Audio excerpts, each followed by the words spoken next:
వైవిధ్యానికి care of caves, variety ఈవెంట్లు, వినూత్నమైన థీమ్స్. పూర్తి వివరాలకు చదవండి రేపటి సాక్షి దినపత్రిక. ఇప్పుడున్న కూటమి ప్రభుత్వం జూన్ 4వ తేదీన కొత్తగా ఈఓని నియమించడం జరిగింది.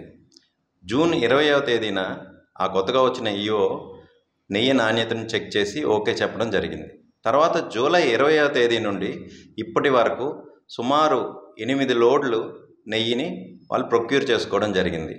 ఇవన్నీ జరిగినప్పుడు రాష్ట్రంలో ఏ చిన్నపిల్లని అడిగినా సరే చెప్తారు ఒకటే సమాధానం, ముఖ్యమంత్రిగా ఎవరున్నారు అనేది. అది శ్రీ చంద్రబాబు నాయుడు గారు ఉన్నారు. ఆయన హయాంలో వాళ్ళు నియమించిన ఈఓ ఉండంగానే వాళ్ళే నాణ్యత చెక్ చేసి వాళ్ళే ఈరోజు నాణ్యతలో లోపం ఉంది, యానిమల్ ఫ్యాట్ మిక్స్ అవుతుంది అని అంటే దానికి బాధ్యత ఎవరు తీసుకోవాలని ఈ సందర్భంగా సూటిగా ప్రశ్నిస్తున్నాను. ఇదే కాకుండా ఏదైతే ఒక హామీలని ఇచ్చారో సూపర్ 6 అని చెప్పి ఆ హామీలు నెరవేర్చడంలో పూర్తిగా విఫలమైందనే చెప్పాలి.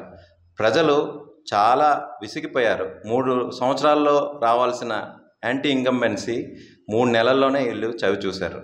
సో దీనికి డైవర్షన్ పాలిటిక్స్గా ఈరోజు లడ్డూని తీసుకురావడం జరిగింది. అలానే విశాఖ స్టీల్ ప్లాంట్ ప్రైవేటీకరణకు ప్రభుత్వం కాలు దూవుతుంది. అలానే ప్రైవేట్గా మెడికల్ కాలేజీలను ఎంకరేజ్ చేయాలని గవర్నమెంట్ మెడికల్ కాలేజీని ప్రైవేటీకరణ చేయడం, ఇలాంటి తప్పులు ఎన్నో చేస్తున్నారు. ఈరోజు ఈ 100 రోజుల పరిపాలనలో ఎన్నో రాజకీయంగా రెడ్ బుక్ ఆధారంగా రాజకీయంగా దాడులు, హత్యలు జరిగాయి.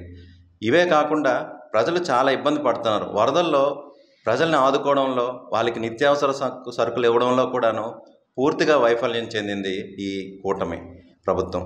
సో దీనికి బాధ్యత వహించి ఇలాంటివి తప్పులన్నీ సరిదిద్దుకోవాలే తప్ప ఇలాంటి డైవర్షన్ పాలిటిక్స్ చేయకూడదని ఈ సందర్భంగా నేను వాళ్ళకి సూచిస్తున్నాను.